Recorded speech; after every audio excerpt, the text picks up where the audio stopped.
Welcome to the State of the Nation. I'm your host, Mike Sham, and today we are going to look at the State of the Nation with Mr. Chris Hattingh, Head of Policy Analysis at the Center for Risk Analysis. Is that correct? There's a lot of analysis in that sentence. That's it. We're gonna dive into all sorts of analysis today, Mike. Okay, well, Chris, I'm going to kick off. Looking there, I'm going to tell a story. This really happened to me. And I'm going to take back, it must have been probably around about 1993, late 93, maybe even early 1994. I used to work at the Johannesburg Stock Exchange back in the day. I was a stockbroker. And there was a group of visitors that were in the country. And these visitors were a whole lot of mayors from African cities. Kampala, Nairobi, Accra, all over Africa, and South Africa was about to become once again, or for the first time ever, part of Africa, and South Africa was opening up, and there was a cocktail party at the stock exchange, and all us high flyers in finance were going to meet these mayors. And I was speaking to a guy sipping a cocktail, and I said to him, and they had just done a trip, these mayors, they'd been down to Durban, Cape Town, and now Johannesburg, and they were going to fly out. And I said to him, what do you think of the South African cities? And the mayor looked me in the eye and he says, we can't believe how wonderful your cities are. He says, and we all wish that our cities looked like your cities. He says, but I think that in 30 years' time, your cities are going to look like our cities. Now, Chris, here we sit. And I think our cities are starting to look like their cities, right? You can't walk down a city street anywhere in South Africa without hearing the gentle hum of 100 generators, right? And South Africa seems to be adrift on the ocean. We sure as hell don't have the captain of the ship. He's maybe in the boat behind us. But the country seems to be cut adrift. And I know that you've written some wonderful articles about where South Africa is, if one can call these depressing articles wonderful. They're wonderfully written. Thanks. But South Africa is really not in a great place at the moment, is it? Yeah, I'll talk about of concrete indictment of ANC ideology. It's the sound of generators. Yeah. I mean, what better to indicate that the ideas they've implemented have not delivered what they were supposed to. Maybe this was always the intention, this was always the plan, to increase dependence on the state, to make sure economic growth is depressed. You could say maybe in that regard they have been successful. But in terms of increasing prosperity, we can't say that. So at the moment, South Africa in a difficult position. We've got the high unemployment, low growth prospects, I think for the next 3 to 5 years at least, if we don't start turning the Titanic or turning the battleship in at least some more positive direction. It's trite. Commentators say this, South Africans are resilient. That doesn't help people whose businesses have been closed down because of load shedding, all that sort of stuff. We can say that people are trying, they're trying to make a plan. Communities are trying to work together, civil society. It does indicate some good strands, maybe that other countries did not have, that have gone down the more Venezuelan, Zimbabwean route. But we can't take it for granted. I mean, the sort of point about cities, infrastructure, to me, entropy is a natural state of affairs. If you don't fight back against that, if you don't do the basics of maintenance, water, electricity, entropy and nature will take over. So we shouldn't be surprised if these things continually fall apart. And just from the national government point of view, I don't think the skills are there anymore, the money, and just the hard-nosed approach to political compromise and the will to implement solutions. I don't think that's there anymore. It's easy to promise things, of course, and you've got the summits. And if the president had gone to Davos, I'm sure he would have spun a nice story about South Africa, as Finance Minister Enoch Godongwana has now been forced to do in President Ramaphosa's role at Davos. But the reality on the ground for the majority of South Africans, I think, is quite difficult at the moment. Let's start off with the ANC and some of our current problems. We are sitting now at stage 5, 6 load shedding, and let's talk about the trip to Davos, right? Cyril Ramaphosa, I'm not his biggest fan. He's very quick to try and do the camera-worthy thing, which was to cancel his trip. But there's definitely a thing that's forming, and it's forming around Eskom. One sees that obviously they sat in a smoke-filled room and decided that the solution or the talking point or the excuse around Eskom is to blame it on Eskom. Okay, so now you're hearing, we've heard Gwedi Mantashe, he's got the ball rolling by saying that this is people trying to get the ANC voted out. That was repeated by Pravin Gordhan. Now, Enoch Godongwana saying there isn't an electricity problem, we've got a management problem. So in every sense, what they're trying to do in the power debate is to absolutely let it out on Andre de Ruyter and the fellow management team at Eskom, because we're not going to vote for them one way or another in the next election, are we?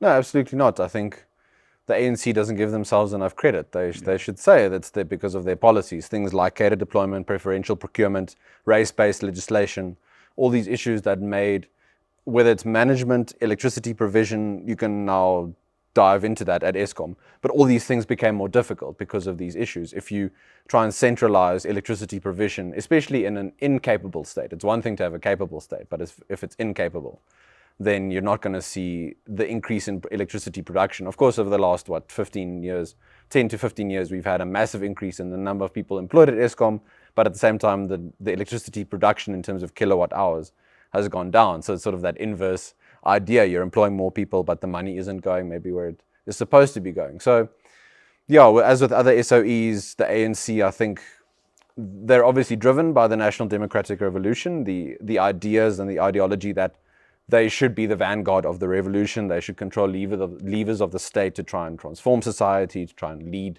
South Africa forward.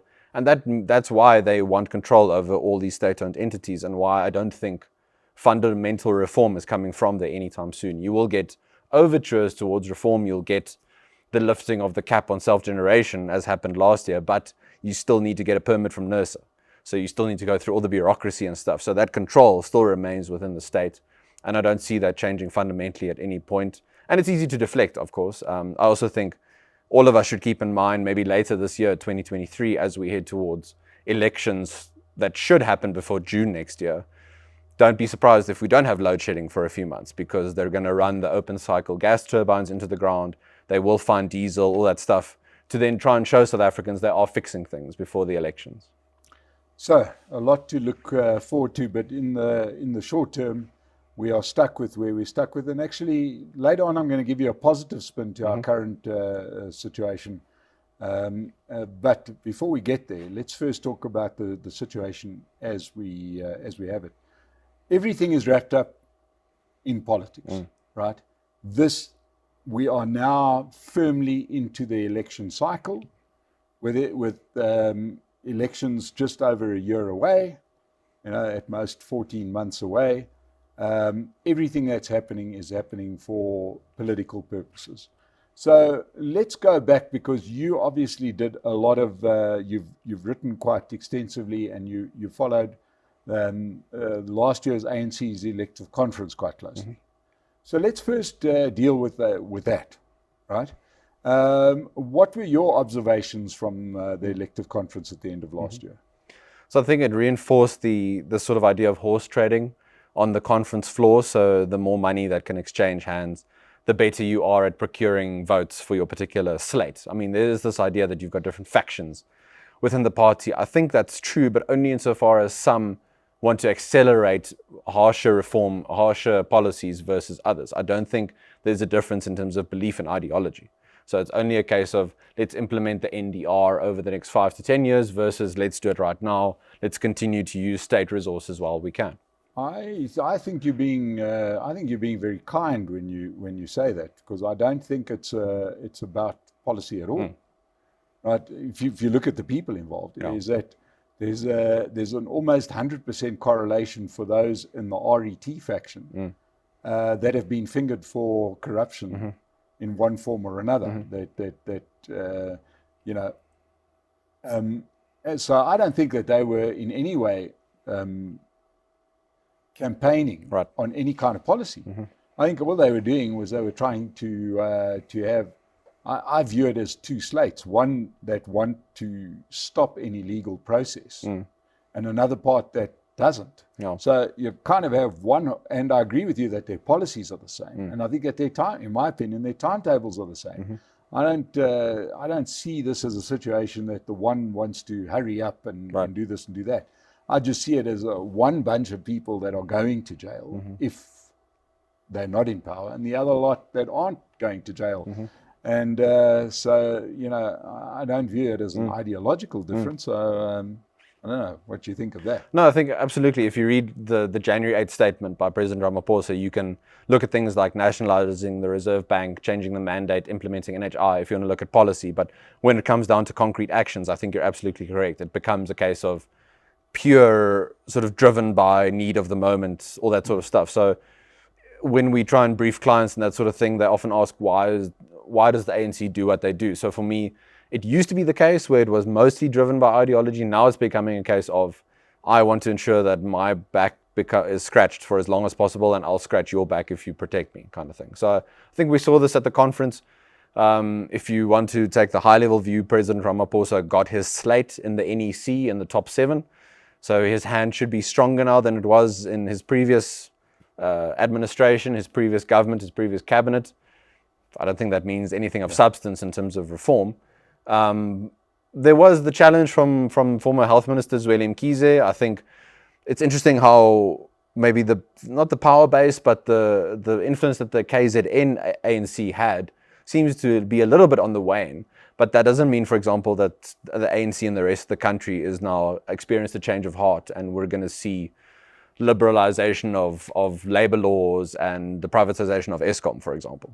Yeah, and I suppose we've seen that already by the actions of that they haven't as yet even had a thought or a look at updating the cabinet, which is overdue for a reshuffle. I mean, one could say it should have been reshuffled 10 times by now.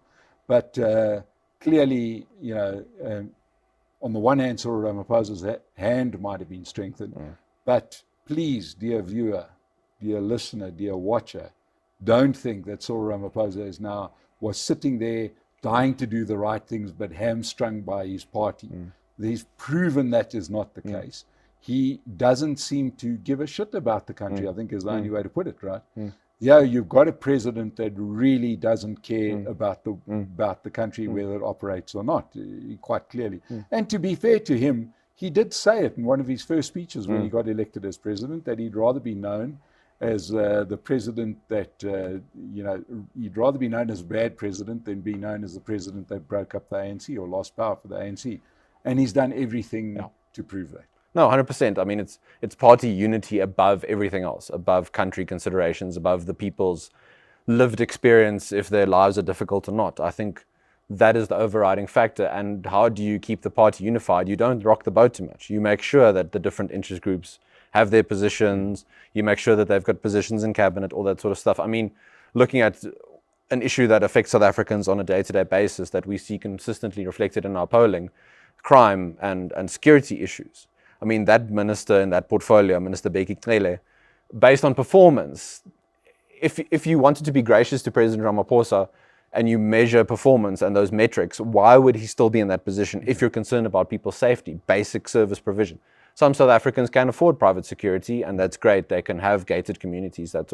But for many people, especially in townships, they can't afford that. They can't rely on the police.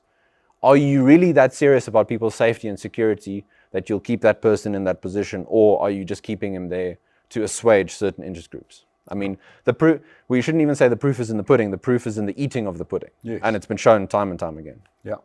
Now, you mentioned there something that's quite important. You mentioned your polling.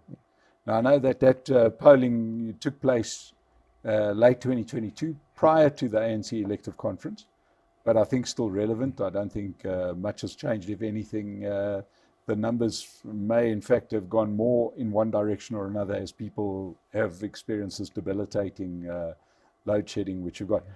Let's before we move on to the polling, let's be clear, and I think people that are watching this should not forget for 1 minute that what happens when you get to load shedding, as we're living through, is that we suddenly stop talking about Palapala, right? So that story, which was the big story going into the elective conference in December, right, is no longer being mentioned anywhere, least of all by the media. The media are saying nothing about it. Parliament's hamstrung. Everybody is held up by solving the power crisis. And, much like just when there were demonstrations in Hong Kong, suddenly we have COVID-19. Without sort of sounding like a crazy conspiracy theorist, it's the oldest trick in the book. The Americans, their way of doing it was every time there was a scandal, ask Bill Clinton. When his scandal came out, he attacked Yugoslavia. Right? Americans start wars. The ANC has a bigger crisis than before. Do you think there's any merit in thinking that that seeing too much into it, that our Eskom crisis has knocked Palapala right out of the newspaper, never mind onto page 6? No, it's 100% fortuitous. And again, you can ask whether it was planned in the smoke-filled room. I think it was planned indirectly in the way that it was going to be the inevitable consequence of what the ANC has done to Eskom, for example. So it provides a nice smokescreen and a convenient smokescreen. And also then you can point to the Eskom board. You can say they're undermining the ANC before the elections. You can say it's someone else causing this. Maybe it's foreign interference. I'm surprised that line hasn't been used yet.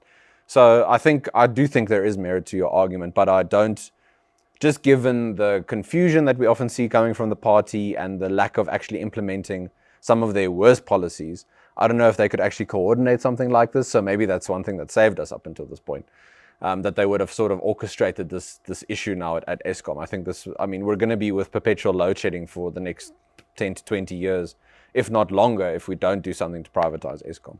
So yeah, I think there is merit, but I don't want to give them that much sort of control in terms of, they managed to coordinate this. Yeah, although this was a pretty easy button to press, isn't it? It's a pretty easy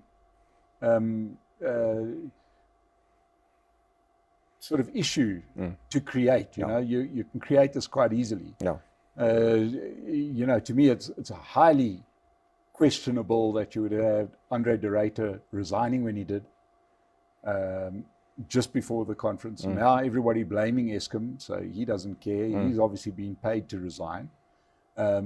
And now suddenly you go into this massive crisis, which stops everybody from talking about what should really happen. I mean, to be fair, everything that we've heard from the committee, from Cyril Ramaphosa's own mouth, makes him, at very least, in contravention of 4 or 5 laws in the country, and probably a real case to answer in front of a judge. But stage 6 load shedding, suddenly we're talking about this. So let's just go back a step. We started to talk about your polling, right? Which you did. Firstly, tell us, how credible is the polling? What makes your polling credible? And then what were the results?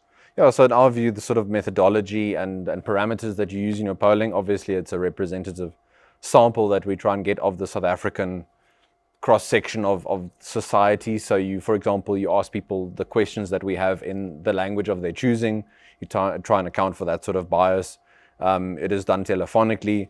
And then you try and capture things either in a yes-no kind of way, or you make clear what the options are. So you try and make it as transparent as possible. I do think you have to account for margin of error, all that sort of stuff. It could change on the day. So for example, who we ask people who would they vote for on the day of turnout, all this stuff could be different. I do think, not to appeal to the majority, but it is corroborated by some research that other institutions and organizations have done. For example, Brenthurst, the Social Research Foundation, the numbers are within the margin of error, and it's quite similar. So I think it's interesting that way. And if you look at the trends, so it follows from what we saw in 2021, in 2020, and before the pandemic. So you can look at these trends, because we don't want to take data points just on the day in isolation. You want to look at how trends are unfolding. And I think in that way, it helps to indicate that the polls are quite reliable. And your findings from those, from that polling that you did? So the most interesting one from 2021 until 2022, in 2022, President Ramaphosa's favorability declined to about 43% of respondents. From it was over 60%, 60.1% in 2021. So that's, quite a big drop already. It'll probably now be accelerated after Palapala, the stage 6 load shedding, all this sort of stuff. In terms of who people would vote for, this question was posed to respondents who would they vote for on the day if the elections were to happen on the day that they were spoken to.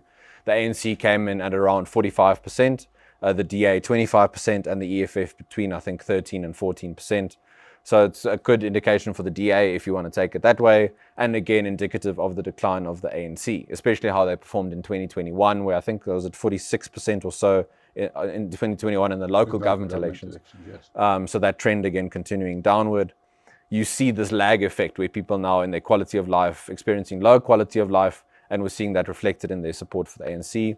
Another question, interesting one I thought was, people were asked, is the quality of your life the same, worse, or better than it was 5 years ago? And you had 53.9% of respondents saying it's worse. So by far the majority feeling that their quality of life has declined under the current government. And I think, again, they're looking for solutions for that. Now, you can extrapolate from that. Does that mean they're going to vote for coalition parties? Well, it's up to the coalition parties and the opposition parties to sell them a good vision and to show them that they can deliver in terms of improving quality of life. But I think the numbers are there, the indications are there, the trends are there for the ANC to come in below 50%, at the very least maybe under 45%. So it's quite interesting to see where things are going at the moment. Now, Chris, there's obviously quite a number of polls that have put the ANC below 50% to one degree or another. Some have been dramatically lower. Certainly, many of the media houses that depend on government spending has the ANC around 50%. Right. But the trend is not good. The main argument against voting out the ANC has become coalitions. Right. And the performance of coalitions and the longevity of coalitions, the effectiveness of coalitions. What work have you done around coalitions? Yeah, so we're trying to make sense of what the basic work is that coalitions need to do to show that they can govern. So it's one thing, of course, to make political promises, and I have no doubt before 2024, every political party is going to make all the promises that they can. But some of the work we've done is trying to assess sort of how coalitions have tried to deal with basic administration, basic finances, their own agreements between them. So some of the risks that come out is if you go into coalition with others just to get the ANC out, for example, where do you compromise, where do you not? Is it on issues of principle, issues of governance, issues of administration, financing, all this sort of stuff? Where do you draw the line? Because it can come back to bite you if you aren't in agreement on those sorts of things when you enter into it. So we're hoping that those who want to present a coalition picture to South Africans realize these very real challenges of turning around just the administration of the state, the finances of the state, but also secondly, both or however many sides there are in the coalition, being as clear as possible as to what they want, what their deliverables are to themselves internally and also to voters, and also how they're going to measure that up, how are they going to measure that over 6 months, over a year. It's not going to, I don't think it's going to, it can help you to understand how bad things are and how bad things have become because of the ANC's actions and choices. But is that really useful when you're a year into your coalition and you haven't improved things in some way? Is that really going to be convincing to voters? I mean, I'm not going to sit here and try and tell you, vote for this party or vote for that party or shill for any particular party. But you've got to have clear deliverables and clear, transparent actions. How do you communicate that to the voters? Well, just very recently, in actual fact, I urge everybody that's watching this, I interviewed John Steenhuisen just last week. And I put it to him, and I got a lot of the outrage around load shedding and the usual stuff that you would expect from the leader of the opposition. I also said to him that we are sitting here in our new studio in Parkhurst, and just outside, there's a road that looks like it's been bombed by the Russians, right? And the DA has headed up a coalition here, largely one way or another, for sort of the last 18 months. And what are they doing? Because it looks to me like the quality of my life has not improved under this coalition. And a lot of people are getting pretty exhausted with the idea of the coalitions, the complaints of the coalition. And we do understand that they've inherited a mess. But, ultimately, we want to know that life improves. And I'm not sure that the coalitions are stepping up as fast as they should have. Yeah, and you could ask the question, did they take on too much in terms of promising to create the metros that they take over into these thriving utopias kind of thing? Maybe as a politician, that is obviously tempting to try and sell that vision, but maybe then you aren't being realistic with, number one, your own capacity, your organization's capacity, your funding, the rot that you're inheriting, and also just not being that transparent with voters. So maybe it would be better to focus on certain low-hanging fruit and the sort of the visible things of governance, of municipal local governance. So analyst and commentator Gareth van Onselen, written extensively on Johannesburg and Johannesburg governance, talks about things like street lamps, fixing that sort of stuff. And if you just fix some of the basic things, the cumulative effect that will have, also just giving people a sense of agency. So if, for example, you realize you come in, you inherit the mess that whichever metro is, you make it then easier for local businesses, local agents, individuals, local communities, churches, mosques to take over some of that stuff on their own. You work with them transparently and clearly. You don't pretend that you can solve everything, because I think that also hits at an issue that might drive South Africa forward, whether people go and vote or not, is the sense of trying to take back some kind of agency and the sense of filling the void that is being left by the state. So whether you go and vote or not, you want to in some way, and we're seeing examples of this, you want to solve your own security issues. You want to solve your own water and electricity issues with your people around you, if maybe you can do that. And you aren't going to rely on a coalition or the ANC to come and solve things for you. So the coalitions maybe in some ways try and take on too much, and maybe they need to be more realistic in some of their expectations. Chris, a lot of what we're discussing, where the rubber meets what used to be the road, right, manifests with the economy. So at the end of it all, yes, it's slightly annoying that you can't watch your sport on TV or you can't cook dinner because of load shedding, but that's a lot less of a problem compared to I can't make a living because I can't run my factory or my office because I don't have electricity. This has all got a net effect on our economy. Now, you've once again commented quite a lot on the economy and the state of the economy. Tell us a little bit about what you're seeing on the economic side.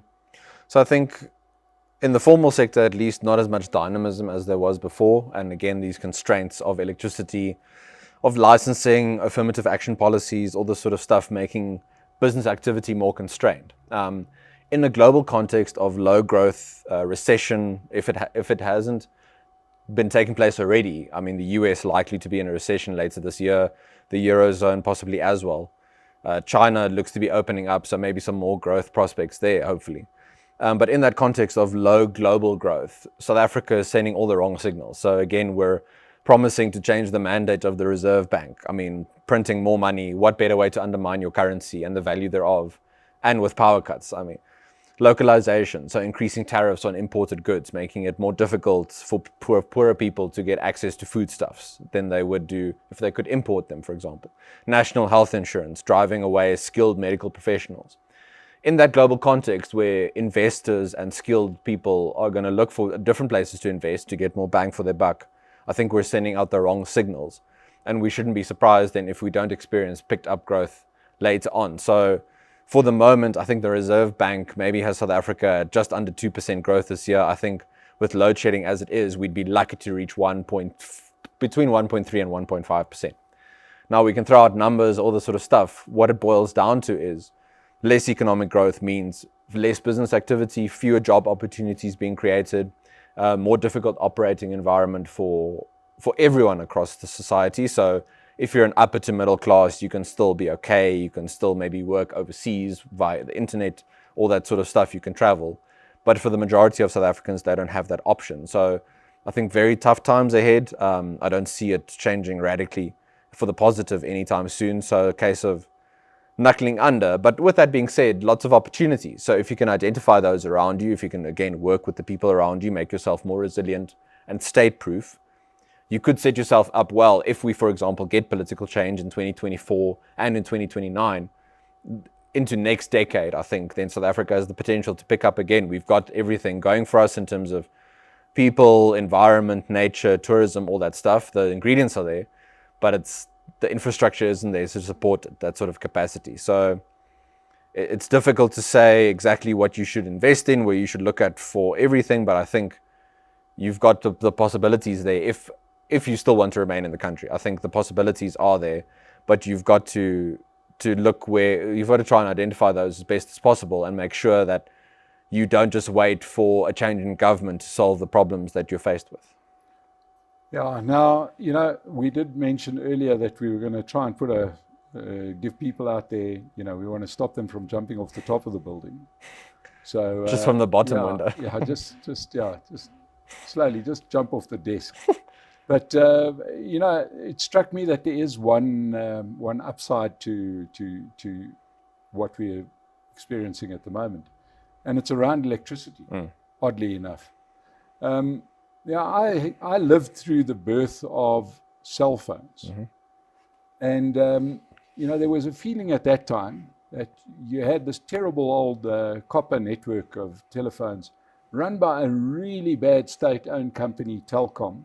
Back then, they would decide when they were going to give you a phone. You would wait months before you got a phone, and there's certain areas they just wouldn't service. Their service was shocking. It was really a terrible way to live.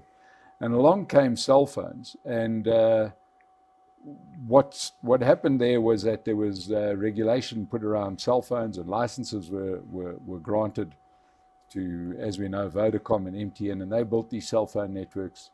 And the idea originally, or the thinking, was that some of the elite would get cell phones, but they're not going to go and put up towers in every little village or dusty area in the country. And it'll be something for the wealthy, and they'll use it now and again. But phones are still where it's at, and we could see that by the behavior of Telkom in those years. Instead, what started to happen is that the technology improved and improved, and now you don't see a person without a cell phone, to the point where, surprisingly, you may or may not know this, but Telkom won't even service your line if it's an old telephone line done with wires. You want to try to get a line removed, they've said, well, cut it down yourself, kind of thing, right? The point is that the technology became redundant, and yes, the network, which wasn't that intrusive, is now sitting there mainly not used. I mean, for all intents and purposes, I, in my business, have a landline, but it's done through, it's done through the globe. Right. It's not through a line. I get the feeling that South Africa may be in the lead when it comes to electricity, because a lot of us are making a plan. Now, I do understand at the moment, it's not the optimal plan. A generator is not an optimal plan. It's dirty, it's noisy. It can be what it is. But we're starting to get to the point where we're going to have two things happen. We're going to have some energy independence, and most importantly, the government are so bad at it that they haven't regulated it. So they haven't, given 3 providers that you can buy your solar from. There's kind of buy from wherever, and it seems to be one of the few growth areas in the country. Do you see that as a positive, that we are being ripped loose from government control when it comes to electricity? Because it's a pretty big thing.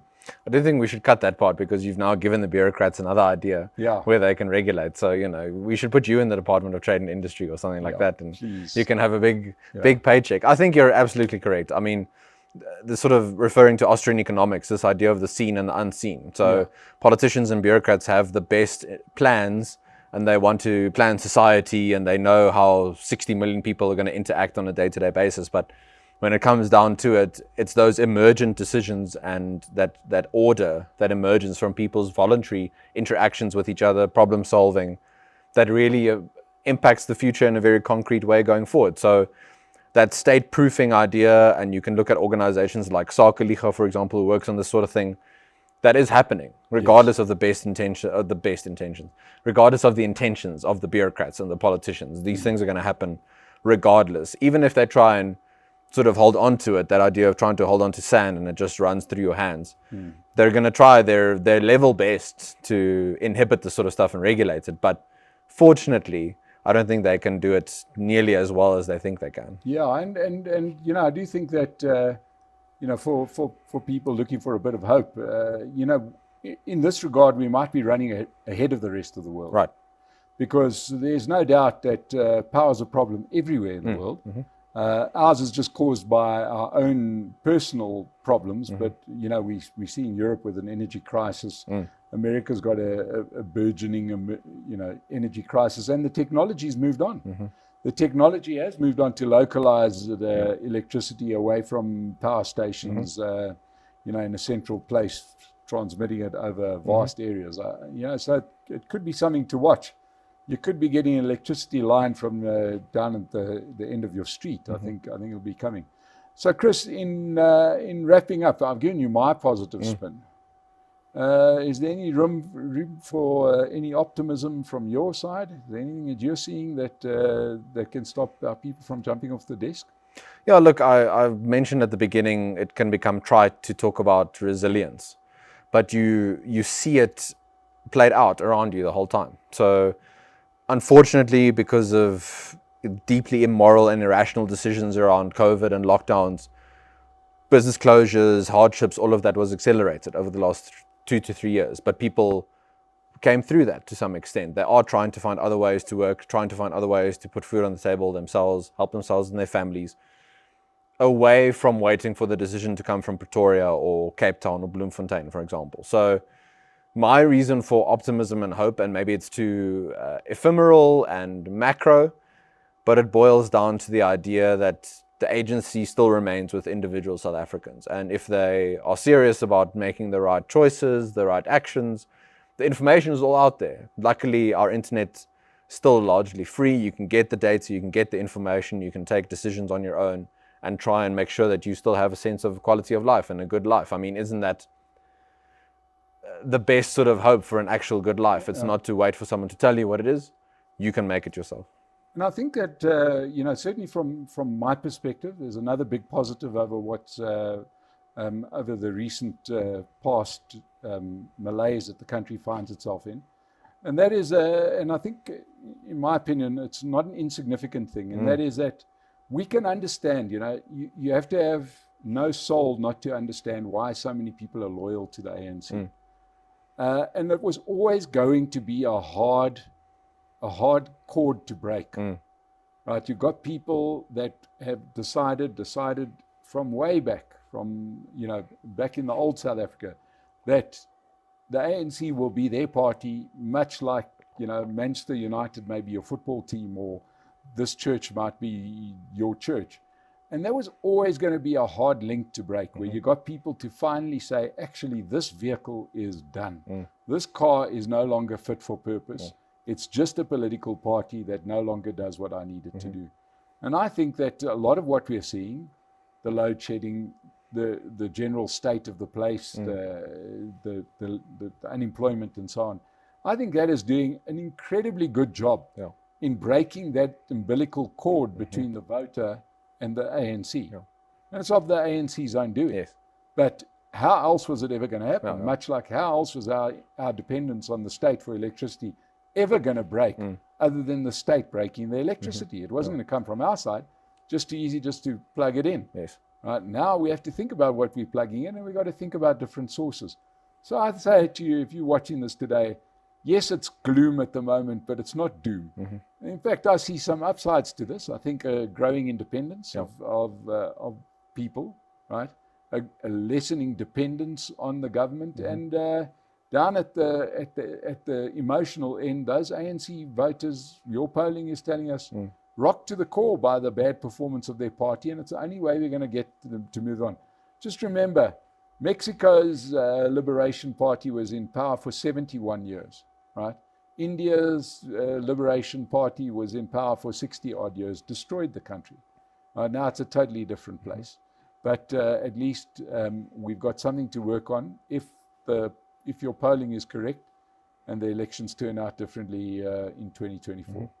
Absolutely. Chris Hattingh, thank you so much for making the time to be us. If you've watched this all the way to the end, you better subscribe to the State of the Nation channel. It's been so good to have you. We're here from our brand new stream-in studio in Parkhurst. Thank you so much for joining us, and we'll be back in a few days' time with some more information. Thank you.